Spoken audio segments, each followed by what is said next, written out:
Morning. Thinking about life and how we choose to live it. I live a quite organized life. And I believe that's kind of my response to the chaos that I find around me. The chaos that's not in my control. So it's my little world that's in my control. I like to do the same things at the same times of day. I like to nourish my body with essentially the same foods. I like to exercise on my bicycle, going for an hour and a half to 2 hour ride almost every day. I like to mix that up with some water activities, some surfing, some bodyboarding, some walking on the beach. But essentially, I like my home life.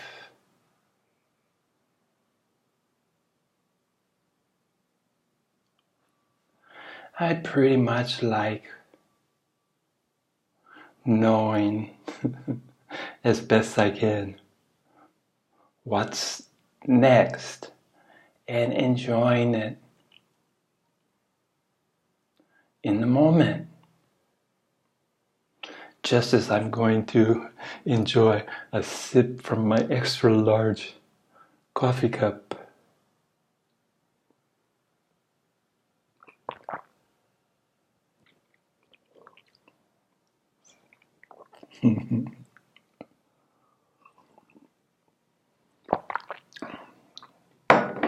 I enjoy my coffee. I enjoy the process of making it in my espresso machine, of each step one after another. And then I enjoy recording the highlights, be what they may, of my life in the evening, each day as it's winding down. But I'm all too aware of what I call today, for today's purposes, for today's sharing, the seeds of chaos.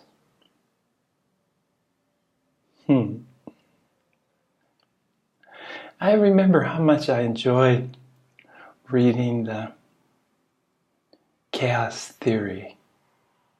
I've mentioned before that quantum physics is really fascinating. The stuff of the universe, from whence we came and whence we'll return. To know the conditions, the physical conditions of our universe as best I can. So I do read, I do study, I do research into quantum physics. So the chaos theory, for most of my life I looked out and saw chaos. But interesting enough, I saw an order in the life around me. So not only did I experience chaos, I experienced this polarity, order. So I guess this fascination with polarities, apparent polarities, has a history with me. I remember when I first came to Taiwan, and I'd been here only 4 or 5 days, and I was interviewing for a teaching, English language teaching position. And this young Canadian guy that was in charge of interviewing potential teachers said to me, "How long have you been in Taiwan?" 4 or 5 days, I answered. He says, "Well, what's your take on Taiwan?"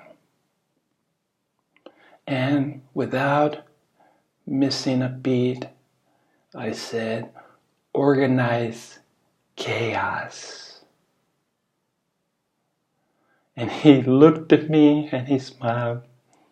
Having been here and lived here for the previous 5 years, he looked at me and said, "You're hired."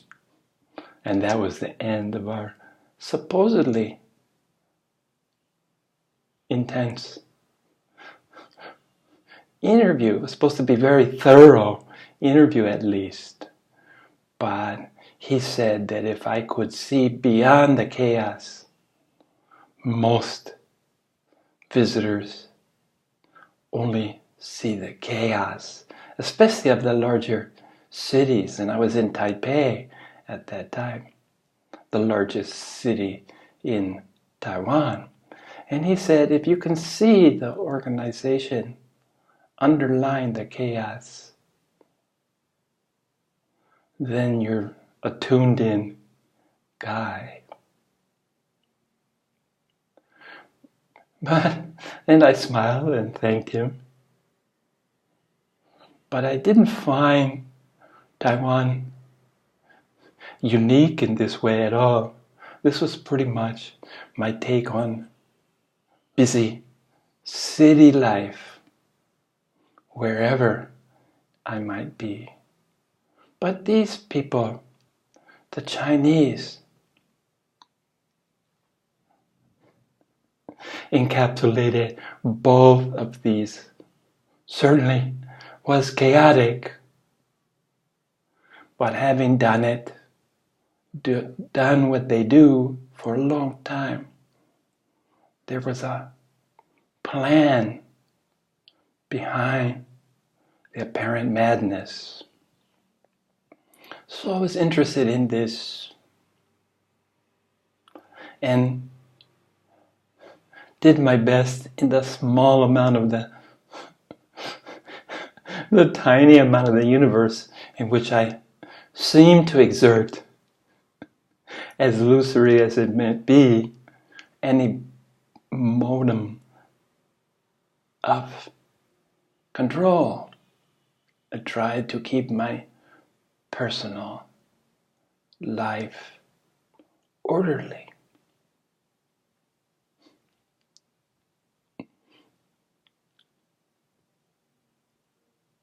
And chaos theory talked about something about if a butterfly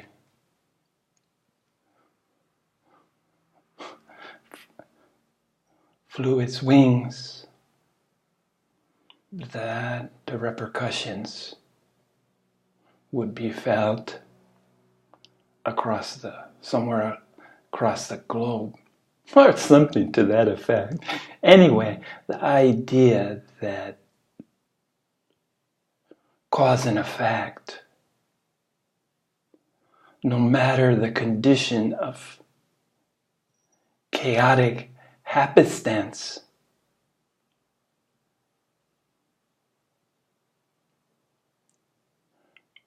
order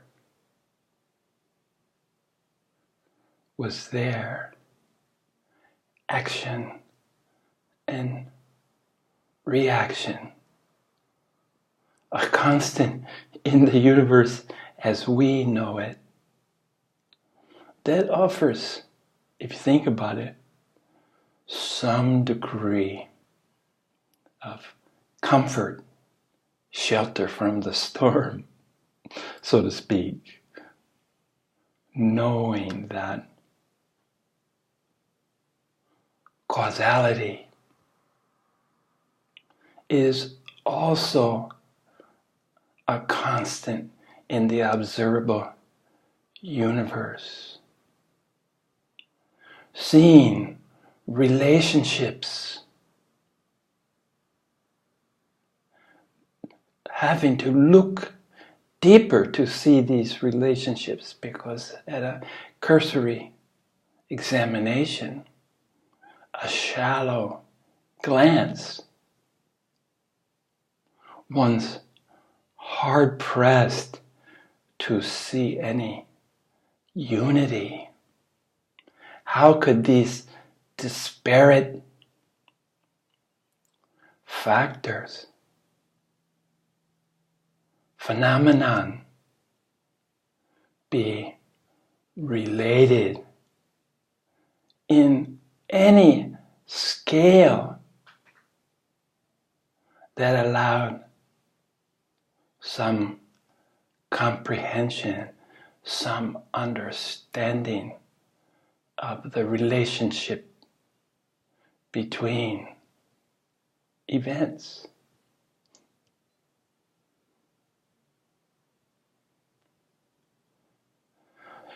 So I began looking at these and experiencing these glimpses of organization on a grander scale than my petty, small, personal endeavors. In the grand scheme of things, some order. And I started to see these long ago, before I really started putting my grander concepts and experiences of apparent dualities together in any kind of cogent form. I saw seeds of organization in the overwhelmingly chaotic universe. That there was seeds of order. And I love the idea of seeds that can be planted in the fertile soils, watered, nurtured. And we can see this in the physical world, but also, more importantly at times, I experience it in the mental world, in my mental world, planting seeds, feeding them with nutrients, which were thoughts, fertilizing my mind. And maybe at times this fertilizer just accumulated so much that I could see that my monkey mind was full of shit. What started out as fertilizer, a little bit of a good thing, can quickly become too much. So watch out for the fertile mind. Watch how much fertilizer you put, because nothing grows, nothing of any use at least, grows out of shit.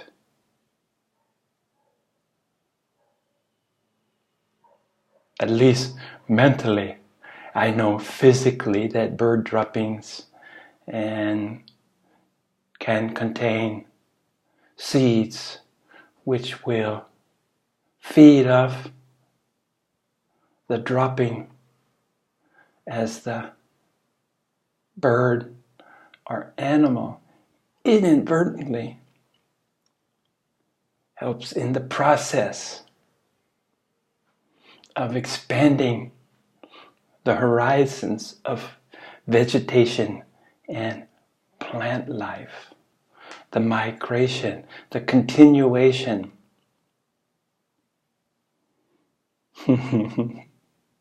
But in my mind, I found that I had to get busy shoveling that shit, or I'd be buried in it.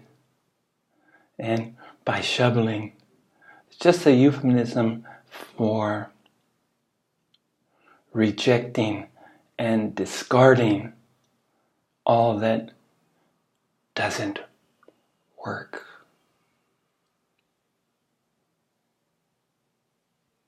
So in this world,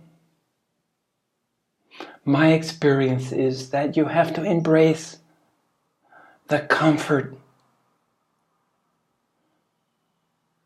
comforts wherever and whenever you can. So this chaos theory, this reassurance that it wasn't just random events, that the interconnectedness of every expression of life is there to see, to embrace, resulting in comfort in knowing that all is well. Because indeed, all is well. And I've never been particularly future oriented. My goals, which included spiritual inquiry primarily, my goals were focused on right now.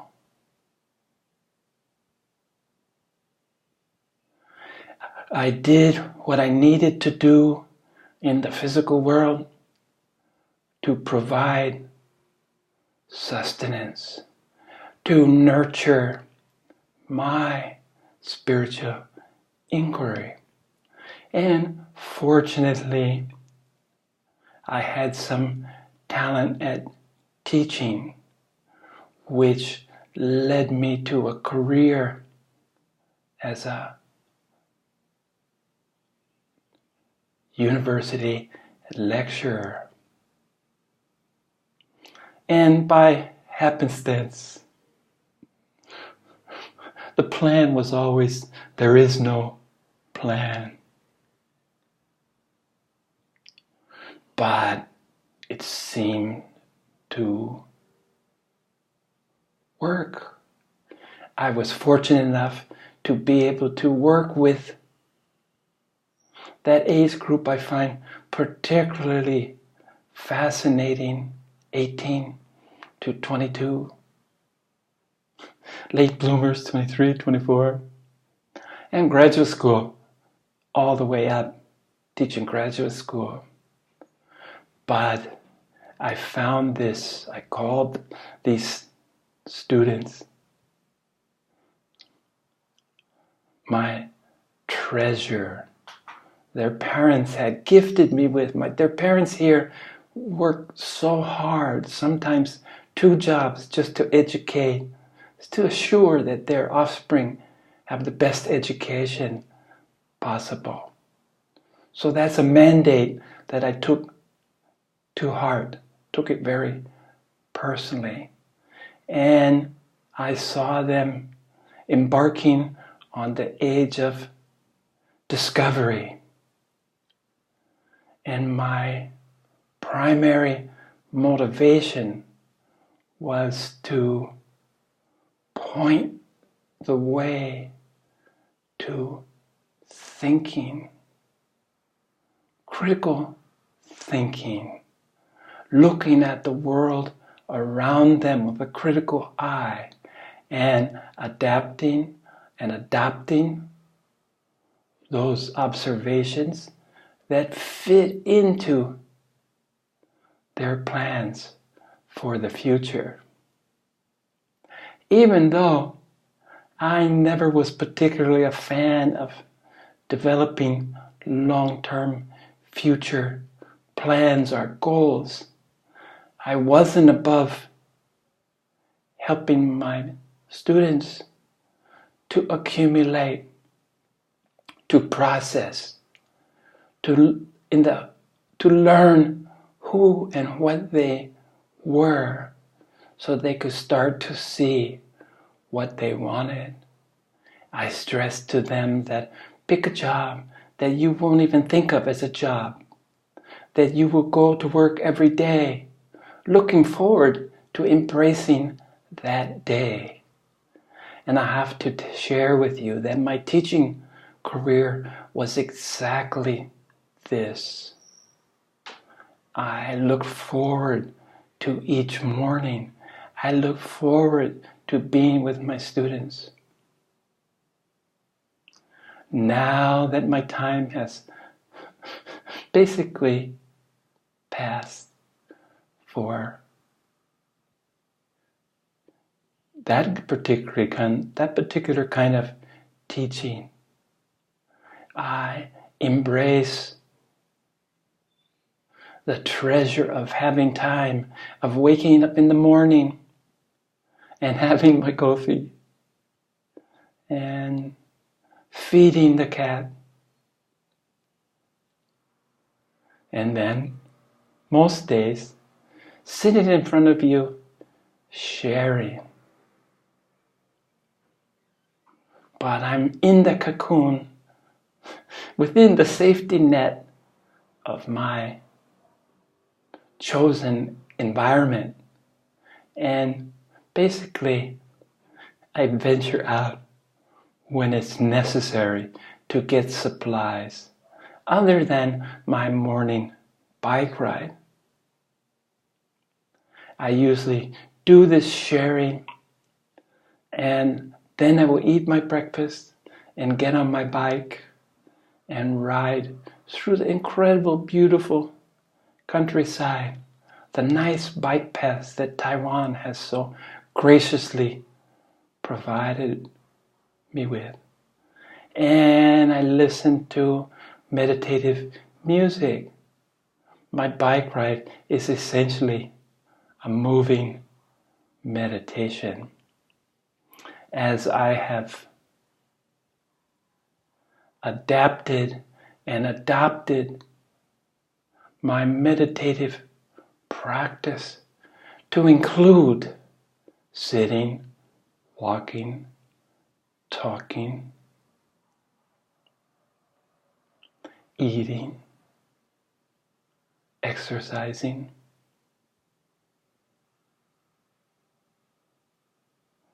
remaining in pretty much 24-hour a day meditative state. And meditative state for me is not bliss, not clarity, but equanimity.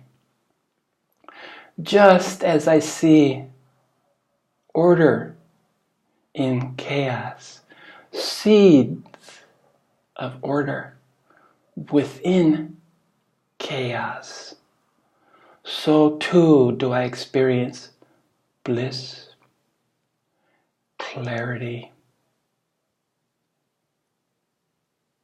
as brief gifts from the universe. But neither of those is particularly sustainable, whereas equanimity is within my grasp. I feel somehow that I have more ability to remain in a state of equanimity, whereas clarity and bliss are mostly gifts from silence and brief, unanticipated, certainly not within my control as yet. But I'm fine with these gifts because I find that to sustain, particularly bliss,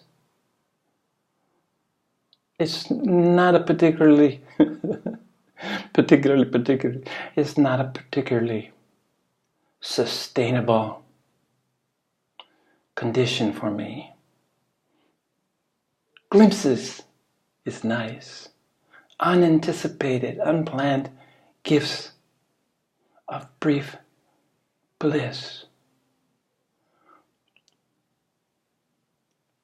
Peace, on the other hand, is mine.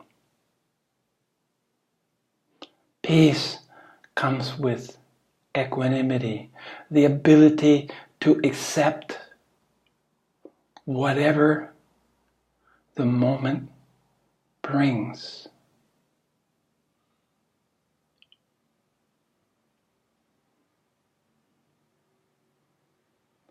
There is a lot of taming the emotions to get to this state, because like the apparent chaos in the universe, my history with my emotions was quite chaotic. I dealt with depression most of my life, mood changes rapid as the blink of an eye at times. And I believe that aging has mellowed that out. But I think acceptance, to know that anything emotionally generated by me was suspect. Egoic influence into my perception of the world. And once I understood the Maya, the illusion of the ego, I just let it go. So emotions certainly come and go, because a constant is personality, which seems to persevere.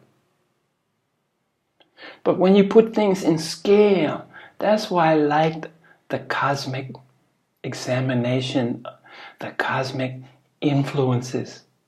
When you put things in scale with the largeness compared to our inherent smallness, it helps in the process of getting a healthy perspective of your place in things and the importance of things outside, seemingly outside yourself.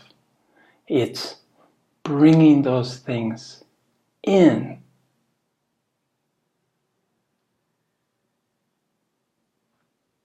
And the resulting outpourings of what you bring in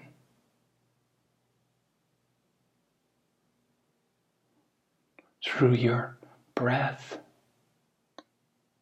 through your being.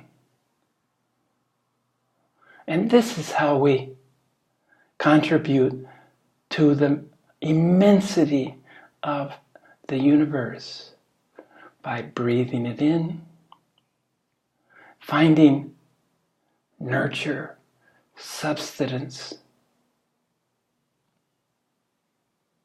and breathing it out.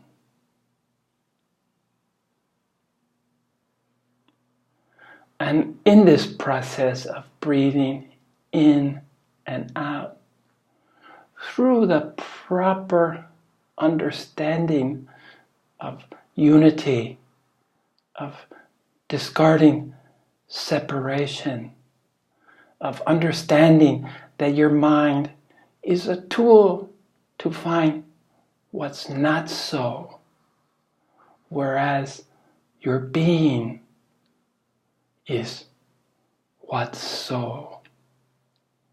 So just as there's seeds of order in chaos,